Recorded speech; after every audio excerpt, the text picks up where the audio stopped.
રામમાળી રામ. મારા ભત્રી હું આવતી હતી 2-3 રવિવાર ભર્યા હતા. પછી મારા ભત્રીજાના વહુને 2 મહિના થયા હતા. એટલે મેં કીધું તું બારે જા હેડ, તને માતાજી દીકરો જ આપશે. એટલે કે આ કે એવું ના હોય. મૂકો ના, તું એક વાળકો તો હેડ, વિશ્વાસ તને આવશે. માતાજી અમે જો એમને વિશ્વાસ આવ્યો, તું હેડ. એટલે આવ્યો. પછી એને રવિવાર વહુએ ભર્યા. જો સુધી કે મને ગાડી બેસાશે તો સુધી મારી રવિવાર ભર્યો. તો મૂકો માં એની મનોકામના પૂરી કરજે, માં મારું એક કામ ઓછું કરજે. પણ માં એ બહુ હારી ગયો તો. માં 3 દીકરીઓ હતી તેમાં એનું મનોકામના તે પૂરી કરી. માં આગળ એમને 3 દીકરીઓ હતી. હા, એટલે માં એમ કે દીકરી આવશે ને તો હું કેનલમાં પડીને મરી જઈશ કે એવું કહેતા હતા કે ચોથી દીકરી આવશે કે હું કેનલમાં પડીને મરી જઈશ. મૂકો માં મારી લાજ રાખજે. માં તો મરવાય ના દો, પડવાય ના દો, એ વેલડી માં તને મારી મેલડી મારી નાખીશ ને જાજા રામમાં. અરે જાજા રામમાં તમારા વિશ્વાસનું પ્રમાણ રાખવા અત્યારે કોઈને પડવા હમણાં પડેલા ના કાઢ્યા, મૂકો 1100 રૂપિયા તલાઈ પડેલા ના કાઢ્યા તો ભાઈ પડવા દઉં, એવો વિશ્વાસ રાખવો પડે. અને દીકરી આવી તો દુઃખી થવાની વસ્તુ નહીં. આ તો ભગવાને લખેલું હોય તો થાય. કોઈ ઋણ બાકી રહી ગયું હોય ગયા જન્મનું, કોઈ દાન કરવાનું બાકી રહી ગયું તો તમને આ 3 દાન કરવાનો, કન્યા દાન કરવાનો ભગવાને અવસર આલ્યો. એ સૌભાગ્ય કહેવાય. ગોડા રાજી રહેવાનું હોય. કન્યાદાન મહાદાન કન્યાદાન છે ને, તો એક નહીં 3 કન્યાદાન કરવાનો ભગવાને તને અવસર આલ્યો. આવી રીતે રાજી રહી અને કદાચ આનો આભાર પ્રગટ કરે ને તો ખરું જીવન કહેવાય. નિરાશ થવાની વસ્તુ નહીં. દુનિયા તો મેણા મારે, દુનિયાની તો વાતો કરવાનું કામ છે, પણ છતાંય તે તમારો વિશ્વાસ ટકાવવા માટે મેણાનો જવાબ આલ્યો ને. નકર થાકી જાય. હું મોણું છું. મેણાને માર્યા મોણા શું કરે? જો જાય તા તો 14 દીકરીઓ છે. માં અમારા છેલ્લા દીકરા 7 દીકરો વચ્ચે 14 દીકરીઓ છે. 14 દીકરીઓ? હા, 14 દીકરીઓ છે, દીકરા નહીં. ભલે તો માં હું એના ભારે નામકરણ પાડવાનું તો મને કીધેલું હતું કે મારું નામકરણ પાડશી. માં ભલે એનું નામકરણ કરી આલું, કોઈ વાંધો નહીં. જો એનું નામ હર્ષ રાખો. હર્ષ. હા માં. હા ગમ્યું કે નહીં? હા માં, ગમ્યું. ગમ્યું? હા બસ. તો ભાઈ દુઃખી નહીં થવું. દરેક 3 દીકરીઓ હોય, 4 હોય, 5 હોય, ના હોય ને તોય દુઃખી નહીં થવું. ક્યારેય નહીં થવું. આ તો ભગવાનનું બધું બનાવેલું વિધાન હોય. સ્વીકાર કરાય ભગવાને જે આલ્યું એમ. પણ તોય ના હોય ને કોકને તો પ્રાર્થના કરજો. તમારા બોલ ઉપર કોકનું કદાચ હવાશેર માટી આલીશ, દીકરા આલીશ, દીકરીઓ આલીશ, જે માગશો એ આલીશ. રામ. મારો છોકરો છે ને સમજદાર થયો ત્યાંથી માં કપડાં જ ખા કરતો હતો. રાતે 2 વાગે ઉઠીને કપડાં ખાય. અને છેવટે 8 મહિના પહેલાં એને એવું થયું કે એને પેટમાં કપડાની ગાંઠ થઈ ગઈ. અને બધા ચાદરા, કપડાં પોતાના પહેરવાની ટી-શર્ટો ખાઈ જ જતો હતો માં. અને છેવટે 8 મહિના પહેલાં એને ડૉક્ટરે કીધું કે એને પેટમાં કપડાની ગાંઠ થઈ ગઈ. ગ્રીન વોમિટો કરવા લાગ્યો. એને પોઈઝન થઈ ગયું હતું. 2-3 ડૉક્ટરે એવું કીધું કે હવે નહીં બચે, કે ઓપરેશન કરવામાં બી સક્સેસ થશે નહીં, કંઈ નક્કી જ નહોતું. પછી છેવટે એને સિવિલ લઈ ગયા. 108માં એ બેભાન થઈ ગયો. અને ખાલી 108માં બેઠા બેઠા તમારી માનતા રાખી કે માં એને સારું થઈ જશે ને તો એના હાથે જ તમને કટાર અપાઈશ બસ.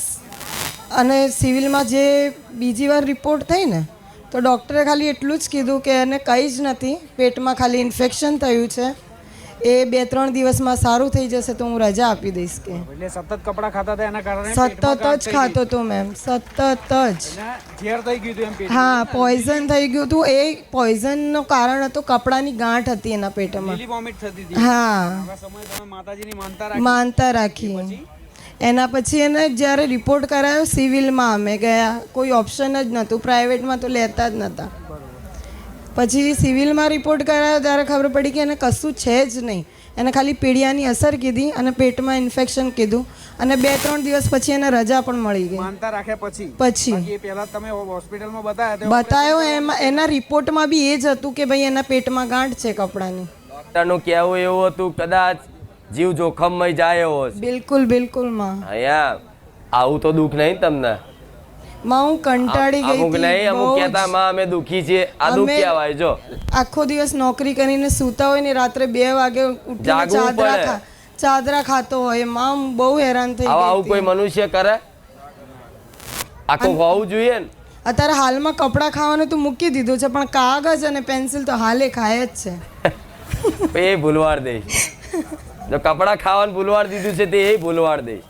હો તું મારા નામથી છે ને હા માં. પોસ લાડવા બનાવી, હા ઘઉંના લાડવા બનાવી બિલકુલ અને કૂતરાને ખવડાવજે ચોક્કસ મારા માં. નામથી. ચોક્કસ. જા એને કાયમ માટે આ બધું પેન્સિલ ને કાગળ ને કપડા બધું ખાતો બંધ થઈ જશે. હું મેરડી આવું. રામ રામ માં. રામ રામ. બસ રામ રામ. ખાલી પોસ લાડવા બનાવી કૂતરાને ખવડાવી દેજે ચોક્કસ મારા માં, નામથી કે ચોક્કસ.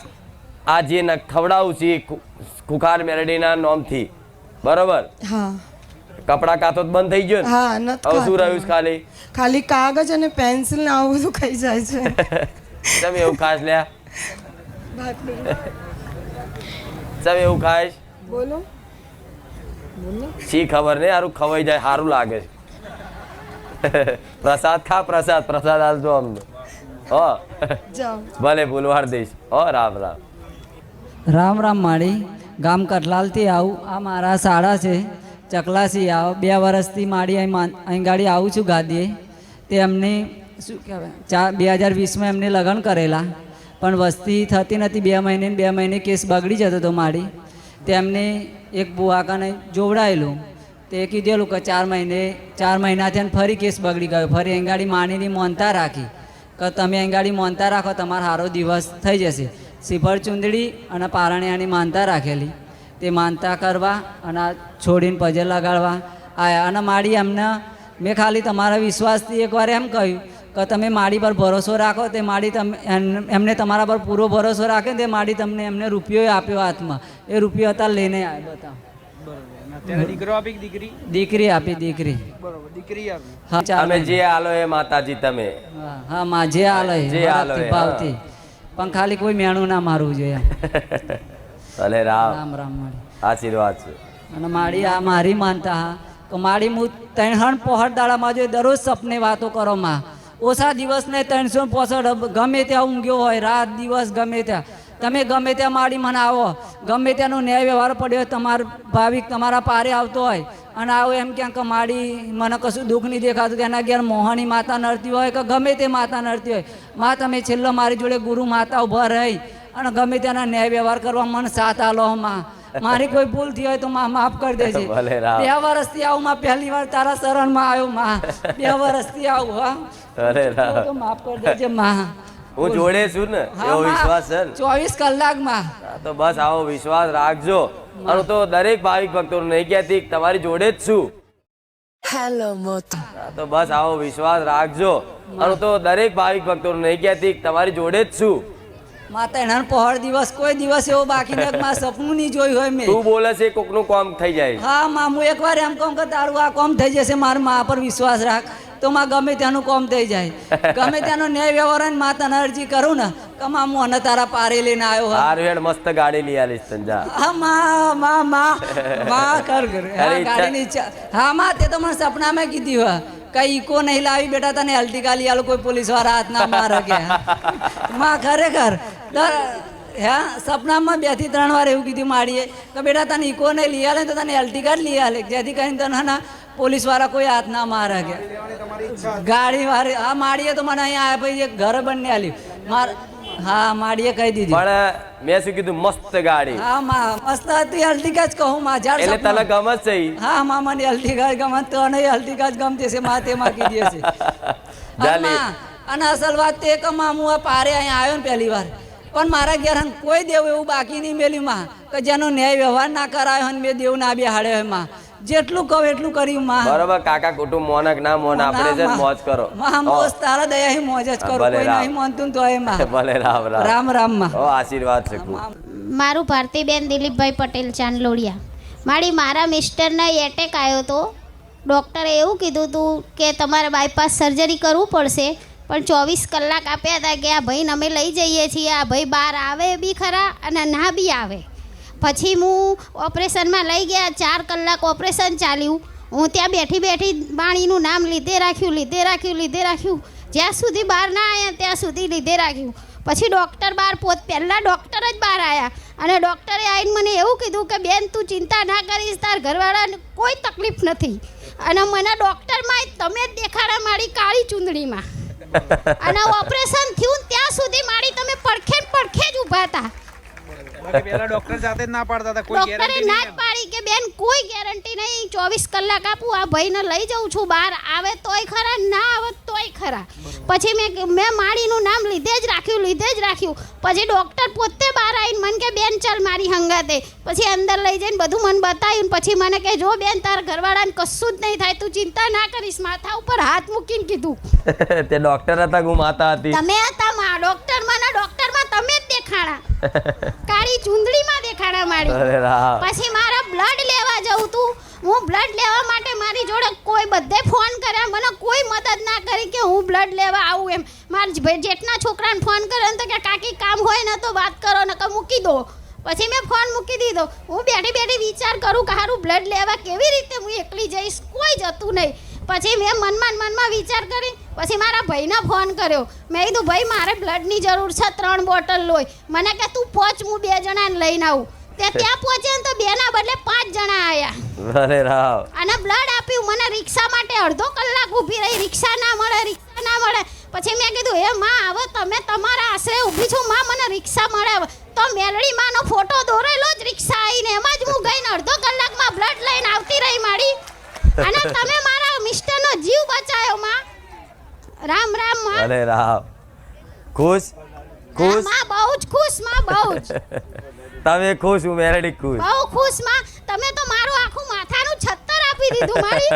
ને તો હું શું કરત, કોઈ આશરો જ નતો માં. અને પૈસા ક્યાંથી આયા, કેવી રીતે?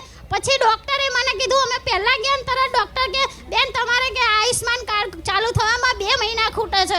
મેં કીધું હવે મને કે બેન 8 લાખ રૂપિયાની સગવડ કરીને રાખજો, જો કાર્ડ ના ચાલુ હોય ને તો.